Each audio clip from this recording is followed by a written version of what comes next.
الحمد لله نحمده ونصلي ونسلم على رسوله الكريم. أما بعد فأعوذ بالله من الشيطان الرجيم. بسم الله الرحمن الرحيم. إنما يريد الله ليذهب عنكم الرجس أهل البيت ويطهركم تطهيرا.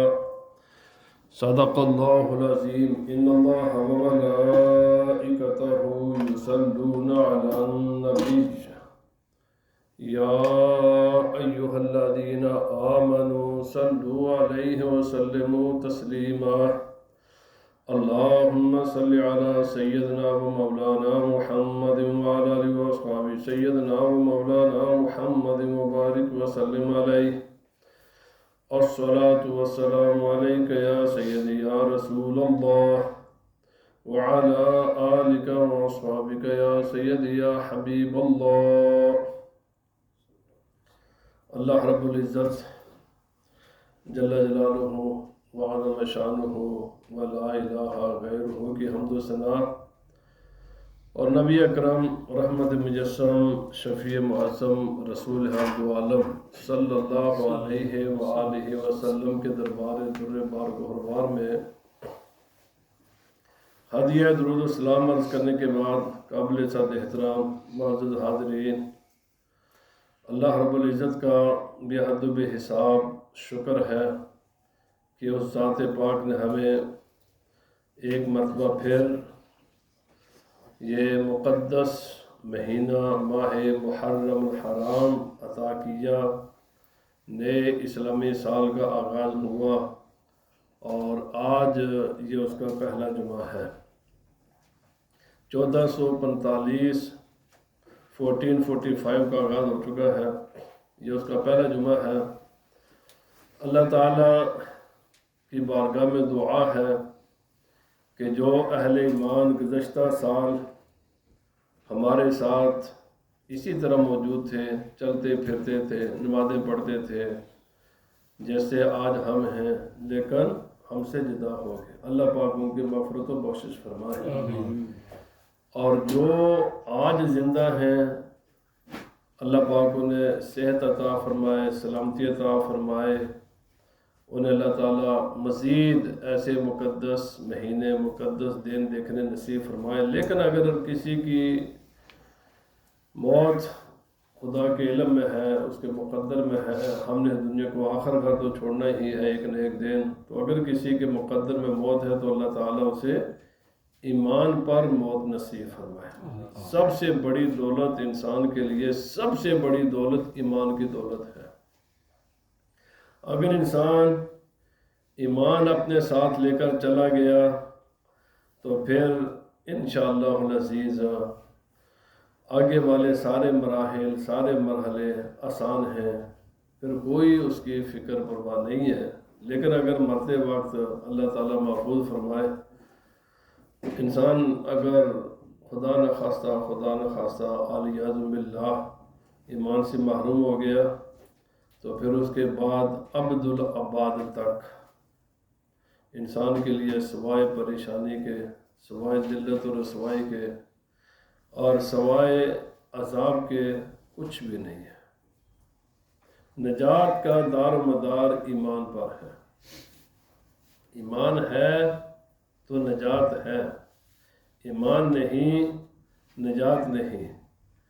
اعمال کی جو کمی کمزوری ہوتی ہے وہ تو کسی نہ کسی طریقے سے پوری ہو جائے گی، لیکن ایمان کی کمی یہ کبھی پوری نہیں ہوگی. سب سے بڑا فکر بندے کو اپنے ایمان کی سلامتی کا ہونا چاہیے اور ہر وقت اس بات کی فکر کرنی چاہیے کہ انسان اپنے ایمان کی حفاظت کرے اور ان تمام چیزوں سے انسان ہوشیار رہے کہ جو ایمان کی جو ہے نا تباہی و بربادی اور ایمان کے سلب ہونے کا سبب بنتی ہیں. دنیا کی زندگی چند روزہ زندگی ہے. 1000 سال بھی انسان جیے تو آخر اس نے دنیا کو چھوڑنا ہے. پہلی بات تو یہ ہے کہ 1000 تو کجا ہے، 80 کو بھی کراس کوئی کرتا ہے، زیادہ سے زیادہ 60 70 سال 60 70 سال کے اندر انسان نے اس دنیا کو ہر حال میں چھوڑنا ہی ہوتا ہے، اور جب ایک انسان اس دنیا سے چلا جاتا ہے تو پھر واپسی کا کوئی راستہ نہیں ہے، بس جو چلا گیا وہ چلا گیا، کوئی واپسی کا راستہ نہیں ہے، کوئی چانس نہیں ہے کہ وہ انسان اس دنیا میں واپس آئے گا۔ لہذا انسان کو دنیا کی رنگینیوں میں، دنیا کی دل فریبیوں میں، اس کے حسن و جمال میں، اس کے لذتوں میں اتنا بھی مگن نہیں ہو جانا چاہیے کہ وہ اپنی انجام اور اپنے آخرت ہی کو بھول جائے، اتنا نہیں ہونا چاہیے۔ ٹھیک ہے، جتنی اس کی ضرورت ہے اتنا کرے، جو ضرورت سے زائد ہے تو اپنے اس کے ساتھ ساتھ وہ اپنے آخرت کی بھی فکر جاری رکھے۔ تو یہ اللہ رب العزت کا فضل و کرم ہے کہ اس نے ہمیں زندگی میں ایک مرتبہ پھر یہ مقدس دن دیکھنے نصیب کیے، اور اللہ پاک صاحب کو صحت و سلامتی عطا فرمائے۔ محرم شریف کا مہینہ یہ اسلام کی تاریخ میں تو انتہائی اہم مہینہ ہے، لیکن ظہور اسلام سے اور رسول اکرم صلی اللہ علیہ وسلم کے اعلان نبوت سے پہلے بھی یہ، بلکہ جب سے یہ کائنات وجود میں آئی ہے تب سے یہ بہت احترام والا مہینہ ہے، بڑی عظمت و شان والا مہینہ ہے، کیونکہ اس کائنات کا آغاز بھی اسی مہینے سے ہوا تھا۔ یہ زمین و آسمان کو جب اللہ پاک نے وجود بخشا، عدم سے وجود اسے عطا کیا اور یہ دنیا بنی تو محرم شریف کے مہینے میں ہی بنے تھے۔ اسی لیے میں آگے انشاءاللہ چل کر عرض کروں گا کہ اسلامی سال یہاں سے شروع کیوں ہوتا ہے، اس لیے کہ کائنات کا آغاز اس مہینے سے ہوا ہے،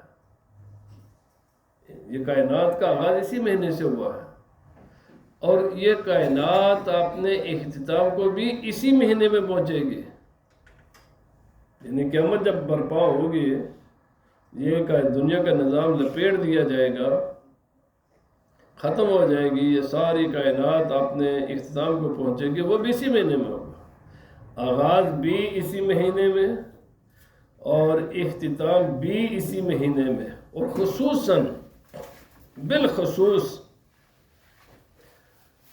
اللہ رب العزت کی مخلوق کا جو شاہکار ہے،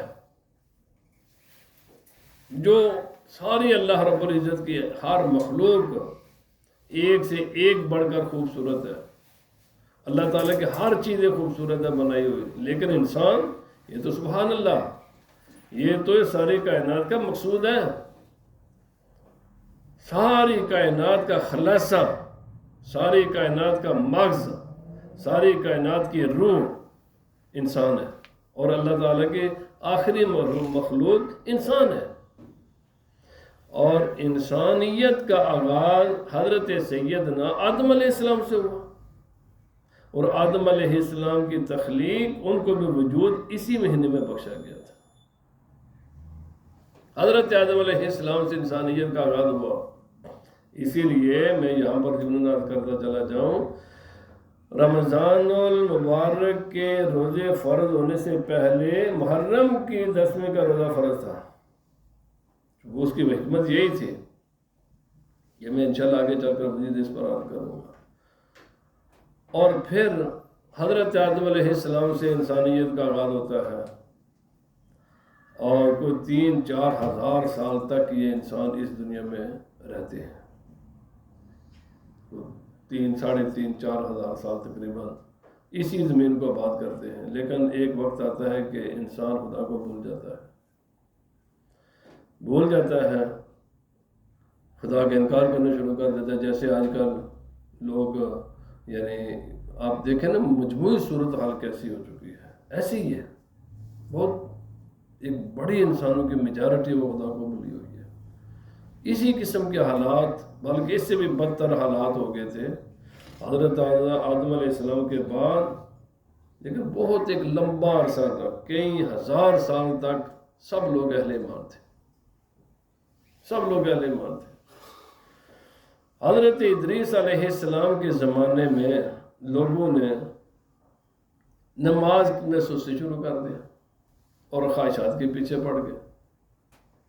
یہی جو آج کل ہے، بس صبح سے لے کر شام تک، شام سے لے کر صبح تک پیٹ پیٹ پیٹ پیٹ، اسی کے پیچھے پڑ گئے.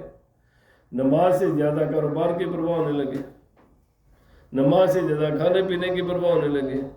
پھر آہستہ آہستہ آہستہ آہستہ یہی نفسانی خواہشات انسان کو کفر کی طرف لے گئے، اللہ رب العزت کے انکار کی طرف لے گئے. آغاز کہاں سے ہوا تھا؟ نماز میں سستی سے. قرآن پاک موجود، آپ اٹھا کر دیکھ لیں سورہ مریم. آغاز نماز میں سستی سے ہوا تھا اور نفسانی خواہشات کی پیروی سے ہوا تھا. ڈائریکٹ لوگوں نے کفر نہیں کیا تھا. پہلے یاد رکھیں، ایک مسئلہ یاد رکھیں. لوگ کہتے ہیں جی یہ کیا ہے، وہ یہ. کبھی بھی ڈائریکٹ شروع میں انسان غلط کام نہیں کرتا، آہستہ آہستہ جاتا ہے، سٹیپ بائی سٹیپ آگے بڑھتا ہے. گمراہی بھی ایسے پھیلتی ہے، سب کچھ سٹیپ بائی سٹیپ ہوتا ہے. تو ایک وقت آیا کہ حضرت اللہ پاک نے لوگوں کو بتانے کے لیے کہ بعض آ جائیں، حضرت نوح علیہ السلام کو بھیجا اور سینکڑوں سال نوح علیہ السلام اپنے قوم کو سمجھاتے رہے. سینکڑوں سال، لمبا عرصہ نوح علیہ السلام نے قوم میں تبلیغ فرمائی. لیکن جب انسان خواہشات کا غلام بن جاتا ہے نا، تو اللہ تعالیٰ اس کے دل پر بھی مہریں لگ جاتی ہیں. پھر وہ بات کو سوچتا سمجھتا نہیں ہے. آنکھوں پر بھی مہر لگ جاتی. ویسے تو دیکھتا ہے لیکن غور و فکر نہیں کرتا، سنتا تو ہے لیکن غور و فکر نہیں کرتا، سوچتا نہیں ہے. کیونکہ یہ نتیجہ ہوتا ہے، دولت کا نتیجہ، خواہشات کی پیروی کا نتیجہ ہمیشہ گمراہی ہوتا ہے. الا ماشاء اللہ، سوائے اس کے کہ جس کو اللہ تعالیٰ بچا لے، اور جو انسان دنیا کی حقیقت پر غور و فکر کرتا رہے، سوچتا رہے کہ یہ دنیا کیا چیز ہے. اس کے علاوہ دولت کا ہمیشہ نتیجہ یہی نکلتا ہے، خواہشات کی پیروی کا نتیجہ یہی نکلتا ہے. ہر زمانے میں ایسے ہی نکلا ہے. نوح علیہ السلام نے ایک بڑے عرصے تک تبلیغ فرمائی. ٹوٹل اپنے خاندان سمیت 81 لوگوں نے ایمان قبول کیا. 81، کئی 100 سال کی تبلیغ کا نتیجہ یہ نکلا. اور حتیٰ کہ آپ کے اپنے گھر میں بھی ایسا مسئلہ ہو گیا کہ بعض تو کہتے ہیں کہ وہ آپ کا بیٹا ہی تھا، لیکن بعض آپ کو بھتیجا قرار دیتے ہیں. اور آپ کی اپنی بیوی، قرآن پاک نے خود بیان کیا آپ کی بیوی کو، اپنے گھر والے بھی، وہ بھی منکر، خواہشات کی پیروکار. بیٹا بھی ایسے ہی ہو گئے، سنتے ہی نہیں ہے. جو مرضی سیدھا راستہ. اللہ کے نبی سے بڑھ کر کس کی کلام میں اثر ہو سکتا ہے؟ کوئی ہے کائنات میں جس کے کلام میں اللہ کے نبی سے بڑھ کر کسی کے کلام میں اثر ہو؟ نوح علیہ السلام تبلیغ فرماتے نہیں آپ پاگل ہیں، ہمیں پتہ ہی نہیں، آپ ٹائم کو سمجھتے نہیں ہیں، ہم بڑے کلیور ہیں جناب، دنیا ایسے جا رہی ہے، پیسہ ایسے ہی کمایا جاتا ہے، تمہیں بات ہماری راہ میں رکاوٹ ڈالتے ہیں. مولوی کا کام ہی یہی ہے. جس قسم کی آج لوگ باتیں کرتے ہیں نا علماء کے خلاف، آپ قرآن پاک اٹھائیں، حدیث پاک اٹھائیں، تفاسیر اٹھائیں، ایگزیکٹ لفظ با لفظ یہی لوگ کہتے تھے ہر زمانے میں. یہ حضرت نوح علیہ السلام کے زمانے میں نہیں. جو لوگ اسلام دشمن اور جو اپنی آخرت موت کو بھولے ہوئے لوگ ہیں، کوئی نئی بات انہوں نے دریافت نہیں کی، کوئی نئی بات نہیں ہے. یہ ساری باتیں قرآن پاک نے بیان کی ہیں کہ سابقہ اقوام بھی ایسے ہی کہا کرتی تھی، ان کا بھی یہی رویہ تھا. بہرحال اللہ پاک کی بارگاہ میں سیدنا نوح علیہ السلام نے دعا فرمائی، اللہ پاک یہ تو سنتے نہیں ہیں تو ان کو غرق فرما. لمبی سٹوری ہے، قرآن پاک میں بڑی تفصیل کے ساتھ موجود ہے. پوری ایک سورت نوح ہے، اور انبیاء کرام کے حالات پر جو علماء نے بڑی بڑی کتابیں لکھی ہیں ان میں تمام تفاصیل موجود ہیں. میرے پاس اتنا وقت نہیں ہوتا کہ وہ ساری تفصیلیں میں عرض کروں. مختصر یہ کہ اللہ پاک نے فرمایا کہ تم کشتی بناؤ. اب خشکی پار حضرت نوح، اور وہ کشتی آج موجود ہے، ڈسکور ہو چکی ہے. فرمایا خشکی پر کشتی بنا رہے. اور یہ جو آج جو بحری جہاز بنائے جاتے ہیں نا، یہ بڑی ٹیکنالوجی ہے. آج بھی وہی ڈیزائن ہے جو حضرت نوح علیہ السلام نے بنایا تھا. یہ تمام بحری جہازوں کا ڈیزائن وہی ہے جو ڈیزائن سے نوح علیہ السلام نے بنایا تھا. وہ کشتی موجود ہے، ڈسکور ہو چکی ہے، ابھی بالکل ریسنٹلی ڈسکور ہوئی ہے. تو اللہ پاک نے فرمایا بناؤ کشتی. تو آپ کشتی بنانے لگے. یہ کیا؟ نوح علیہ السلام فرماتے ہیں بھائی میں اس لیے بنا رہا ہوں کہ اب خدا کا عذاب آنے والا ہے، اور سوائے اہل ایمان کے جو اللہ رب العزت کے حکم کی تعمیل کرنے والے، ان کے سوا سب غرق ہو جائیں گے. ابھی میں تمہیں تنبیہ کرتا ہوں، ابھی بھی میں تمہیں کہتا ہوں، بعد آ جائے ان کا منہ سے. تو انہوں نے تمسخر، مذاق اڑایا. یہ کوئی مثلا ان کا دماغ نہیں کام کرتا. موسم کتنا خوبصورت ہے، بہترین ہے، ہم انجوائے کرتے ہیں، خشکی پر کشتی بنا رہے ہیں. بھائی اگر بن بھی گئی، اگر مان بھی لیں تو یہ تو پانی کے قریب ہوتی ہے. کہ ذرا خشکی پر کشتی بنا رہے. نبی صلی اللہ علیہ وسلم فرمایا میں تمہیں بتا رہا ہوں، بعد آ جائے ان کا منہ سے. جب بالکل وہ وقت قریب آ گیا تو اللہ پاک نے فرمایا، نوح علیہ السلام کو خدا نے حکم دیا کہ اپنے فیملی والوں کو بھی جو اہل ایمان ہے اور وہ لوگ جنہوں نے آپ کی تبلیغ کو تسلیم کیا، ان کو کشتی میں بٹھاؤ، اور جانوروں کا ایک ایک جوڑا اپنے ساتھ رکھ لو، اب عذاب آنے والا ہے. میرے بھائی خدا قادر ہے، وہ جو چاہے سو کرے. ابھی میں چند روز بیشتر سن رہا تھا، یہ پاکستان میں سال ہو گیا پانی ابھی نیچے ہی نہیں جا رہا. جو سیلاب کا پانی آیا وہ نیچے ہی نہیں جا رہا. فرمایا کیوں؟ یہ جو کھاد استعمال کی ہے اس کی وجہ سے زمین کے نیچے سے لیر بن گئی ہے کہ زمین کے نیچے پانی جاتا ہی نہیں ہے، وہ پوری ابھی تک کھڑا ہے. جب تم خدا سے بغاوت کرو گے نا تو پھر اللہ پاک نے فرمایا میں قادر ہوں، میں چاہوں تو زمین کے نیچے سے تمہیں عذاب دے دوں، میں چاہوں تو عذاب اوپر سے آ جائے، اور میں چاہوں تمہیں ہی ایک دوسرے کے ساتھ لڑا دوں، انسان ہی کو انسان کا دشمن بنا دو. وہ قادر مطلق ہے، جو چاہے سو کرے. میرے بھائی خدا کی قدرت کو کبھی بھی انڈر اسٹیمیٹ نہ کیجیے، وہ ڈیل دیتا ہے. بہرحال حضرت نوح علیہ السلام پھر وہ نیچے سے بھی پانی اوپر، اور کہاں سے شروع ہوا تھا دیکھیں قرآن پاک نے، تندور سے. تندوری کی روٹی سے کھانے ہیں نا بھائی، یہ تندوری کا ذکر قرآن پاک میں موجود ہے. اس میں کیا ہوتی ہے؟ آگ. اور پانی اور آگ بالکل دو اپوزٹ چیزیں ہیں، بالکل دو اپوزٹ چیزیں ہیں. آگ کا کام ہے پانی کو ختم کرنا، اور پانی کا کام ہے آگ کو ختم کرنا. لیکن خدا تعالی نے جب عذاب نازل کیا تھا نا تو اسی تندور سے اس پانی کا چشمہ جاری کیا تھا. فرمایا تھا جس دن وہ ہو جائے نا بس اس وقت آپ نے، یہ نوح علیہ السلام کو اللہ پاک نے فرما دیا تھا جس دن وہ تنور سے پانی کا فوارہ نکلے بس تم نے فوراً کشتی میں بیٹھ جانا ہے. اوپر سے بارش، نیچے سے زمین سے بھی پانی. تمام روئے زمین کے انسان، تمام روئے زمین کے انسان ختم کر دیے گئے تھے. ایک انسان بھی 3 4، ابھی میں آپ کو عرض کروں 536، آپ اس کے چیک کر کے دیکھ لیں. یہ گزشتہ جو 2000 کے سال میں سب سے بڑا واقعہ ہوا ہے نا، یہ 536 کو ہوا ہے. اس زمین پر 536 میں 18 مہینے تک سورج کی لائٹ نہیں آئی. یہ زمین فروزن ہو گئی تھی، اور انسانی آبادی 90% ختم ہوئی تھی. 90%،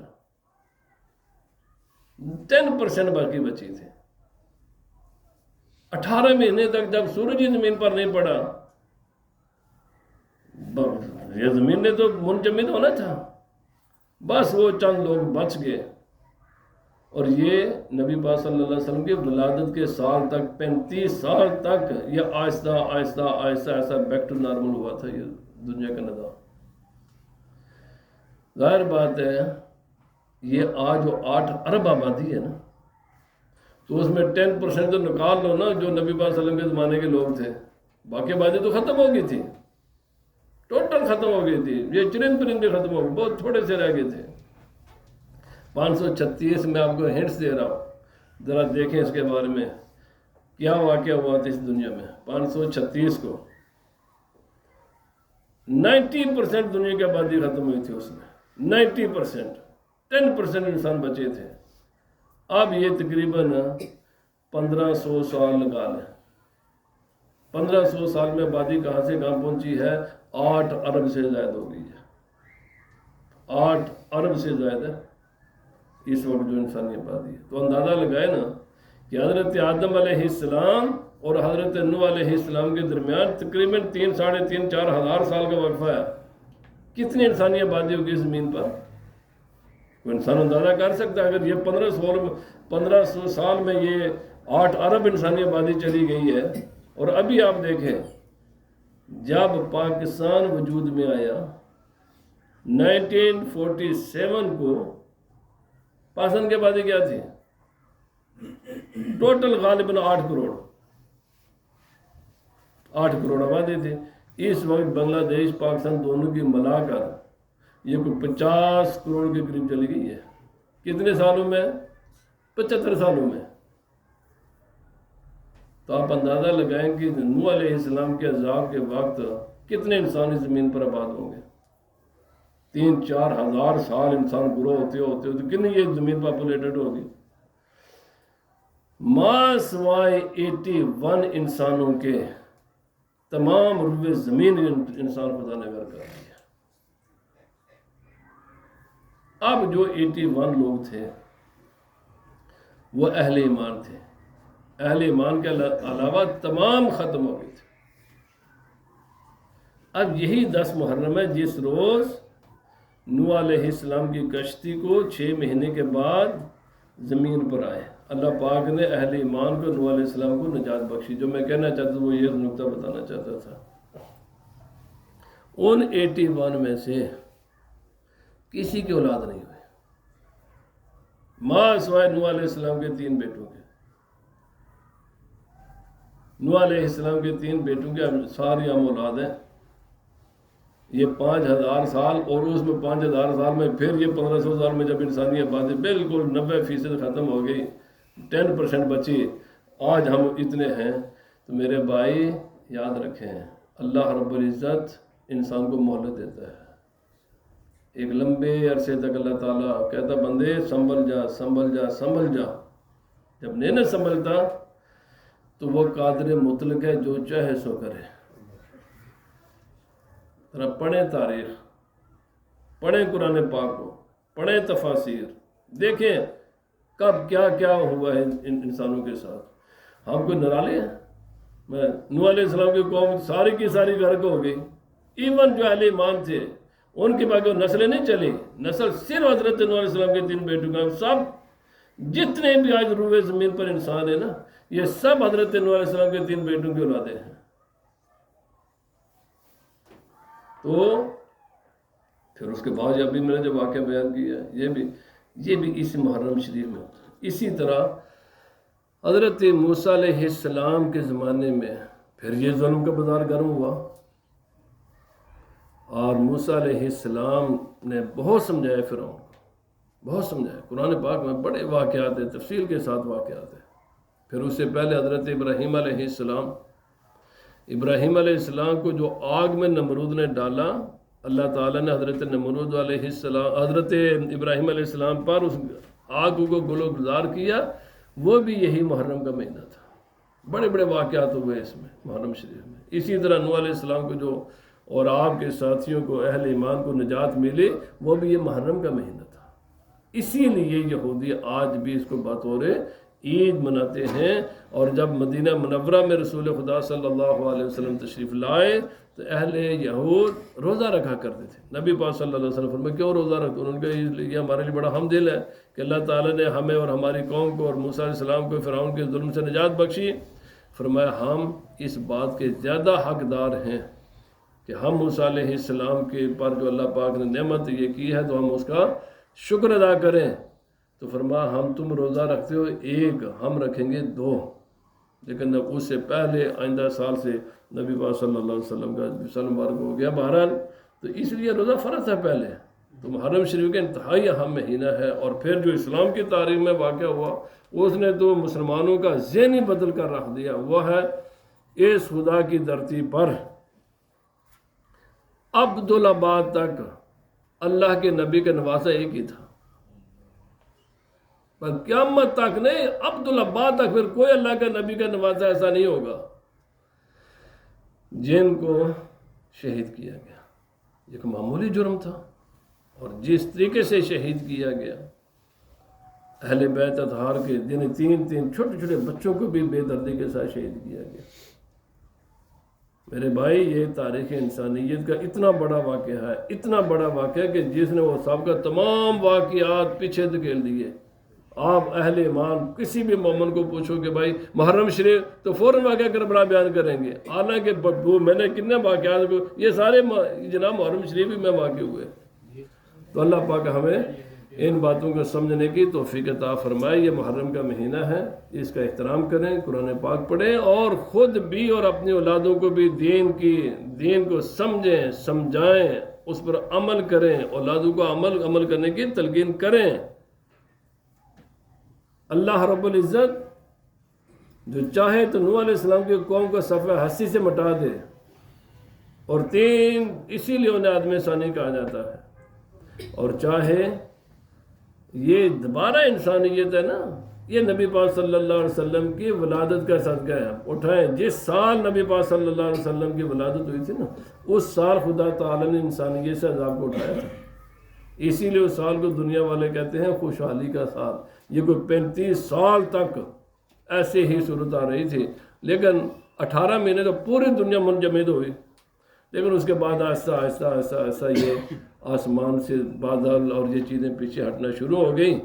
اور پھر 18 مہینے کے بعد اس دنیا والوں نے سورج کو دیکھا تھا.